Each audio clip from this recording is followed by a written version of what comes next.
Let's talk about the new records, Sound Capital. It seems like, well, I mean, it's well known. Every record you've done so far with Handsome Furs has been kind of placed in a spot in the world, inspired by. And this one, as I read, is it East Asia? It's yeah, East Asia, and I'd say that there's a bit of the Balkans in there too. Okay. We kind of expanded our touring circuit in the Balkans between the time that we wrote Face Control and Sound Capital, but mostly it's China and Southeast Asia. Yeah. So, I mean, you guys do a ton of traveling, which we're going to talk more about. So, what was it about this spot this time that said, this is the one that's going to be the next record? Well, I mean, I think it was mostly the people that we met there and the sort of what I saw is like a forward-thinking music scene, just something that I hadn't come in contact with in a while. They're definitely in Eastern Europe, but in China and Thailand and Burma, there was definitely it's definitely more difficult for those kids to create art. It's a kind of an impressive environment, like economically and politically, for people to make art. And I was just shocked at how just unrelentingly positive they were about what they were doing. Mm. Against the odds. So there was that, and just sort of the plain fact that we spent so much time in China over the last 2 years that once I got over the initial culture shock, I was really like, okay, this is the center of the new world. This is the center of the world now. Economically, politically, everything. More things. When something happens in Beijing, it affects more people than when something happens in Washington D.C. That's what I felt like. So, Yeah. I've heard about the culture shock. I've never been there, but several people who that I've known have gone have talked about that culture shock. That it does take a little while. yeah, it's a dual layered culture shock too, because there's the initial shock of just being in a place where barely anyone speaks English. It's totally I wouldn't say it's tourist unfriendly because they had the Olympics and it's a huge international capital with a lot of like international business people working there. But at the same time, it's not like traveling to Stockholm or something where everyone speaks perfectly unaccented English. Right. And they're running under a completely different political system. The social structure is totally different. So, and the food is different. And once you get over that sort of basic culture shock, then there's this secondary culture shock of like being there and realizing that this place is experiencing rapid, massive growth, and it doesn't feel stagnant like a lot of places in Western Europe and North America do. Do you think the population's going to be a problem with what's going on? Yeah, well, definitely. I mean, it's interesting. The last tour we did over there, the central government's actually doing these massive sort of pop-up city projects to take the pressure off the major centers. I think one thing I talked to a lot of kids in bands about, because there's a lot of bands in Beijing, but like anywhere in the world, these kids aren't necessarily from the capital. Like in America, people would move from, say, Wisconsin to New York to find their fame and fortune in the, entertainment industry. It's the same in China. These kids moving from these sort of agrarian suburbs and moving to the capital, and the pressure on these cities is so massive. Not just the artistic community, obviously, but like the sort of manufacturing, service industry jobs. So the government's really, I think, been trying to build these pop-up cities, these mid-sized 2 million, 2.5 million people cities that they can kind of take the pressure off the major centers and not have a situation like what happens in India, where there's a great disparity between rich and poor, and you get these huge slums on the satellite outside of the city. So. Mm-hmm. And you guys were able to build a web show out of this, is that right? For Yeah. CNN?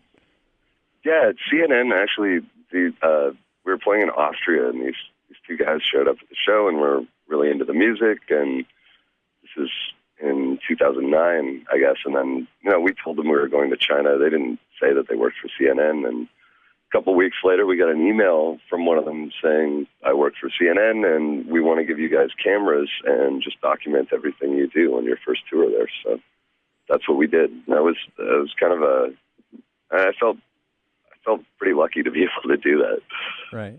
Is this something you guys can see taking along and going further? I mean, once again, I think that's kind of the hook of Handsome Furs, as I see it anyway. I mean, obviously you have the great records, but there's this whole other side that is all about discovering the world and discovering the world through your records at the end of it. So, yeah, I mean, we have continued doing that. Like the second time we went back and did like a 2-month tour of Asia, we actually produced a web series for a Chinese music website, and we thought it was a nice sort of karmic balance. You know, like you do one thing for this giant Western global media conglomerate, and then you do something for DIY Chinese, indie rock website. right.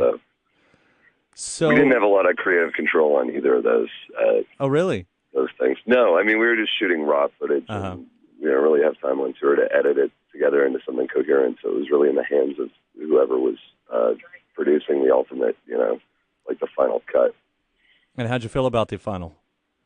I was happy with it. I kind of struggled a little bit with the CNN thing, and I came to an understanding with this guy Michael that sort of helped us along, who was our contact person there. And he basically explained to us, he's like, not only do the people who are watching this program not know much about China and Asia, they also don't know anything about the type of music that you play. So they really had to, go for the sort of basic, not lowest common denominator, but like the most appealing aspects for everybody, like say, our experiences with food or the Great Wall of China. And a lot of the stuff that got edited out was sort of more specific, like political stuff and talking to local bands about their experiences playing music in China, which I think would have been interesting, but not maybe for everybody. So, Maybe there's some cutting room floor stuff there that just gets put up eventually as bonus. That'd be great to see. Yeah, maybe we can buy the footage back. So the other side of this of the story here is, of course, this record is done with less guitars, or is it very little guitars whatsoever? Did that go hand in hand? Was the China thing and Let's Go Synth here hand in hand? Well, I don't know. It's interesting. The beats and the keyboards are definitely more prominent on this record because we wrote a lot of it on keyboards, but I think we made this kind of tactical error, like in the beginning of the promotion cycle for this record, where we put out a bio that someone wrote that said the first album composed entirely on keyboards, which I think got translated somewhere on the internet into like that there was no guitars on the album. Right. But there's actually a guitar on pretty much everything except for one song. Yeah. But it is the heavier. guitars are dialed back. Right, sure. right. It is heavier on the sense. So. Yeah, absolutely. And that was just that writing process was just a necessity of like writing on the road because I don't bring an acoustic guitar with me on tour.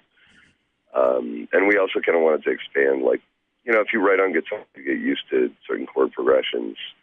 Your fingers fall, in a certain way that you're comfortable with, and we just kind of wanted to push, or at least I wanted to push outside of that for myself. There also seems to be, because of the album artwork, the video, there's beginning to be a bit of a nudity theme to go along with this, which you guys are no stranger to in the past. It should probably be noted, but I mean, can you talk a little bit about that anyway? Yeah, the album cover, the shot that was used for the album cover is a still from the video for What About Us, and we were working at the album art. We had the Matthew Niedermeyer pictures of China, and then we basically we're going through some still photographs from the video, and there was this photo of our friend in Portland underneath the overpasses, and Alexi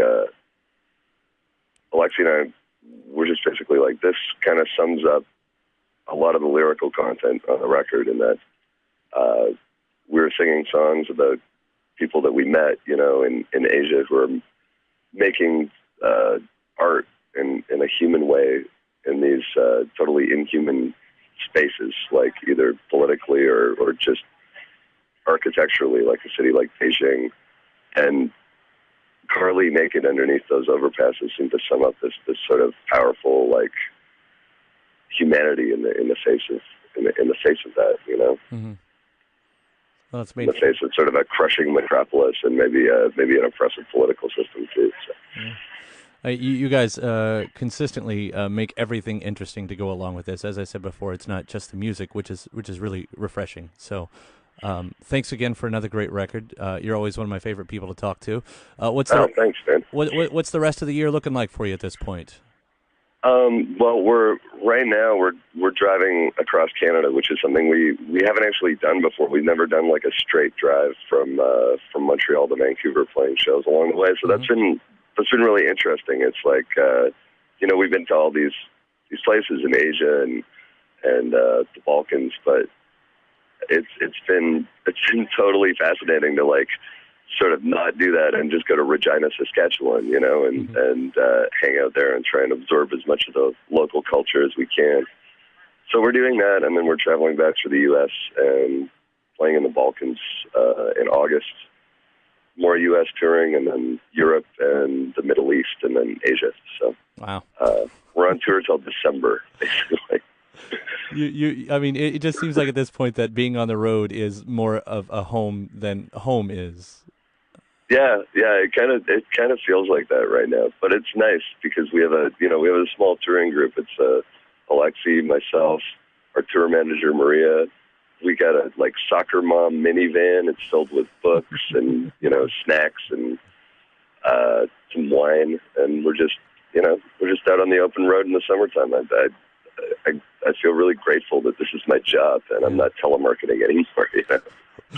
That's beautiful. Well, thank you so much, Dan. We hope to see you around eventually at some point this tour with as much as going on. I think we will.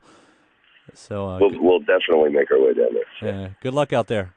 Thanks, man. All right. Take care. Bye.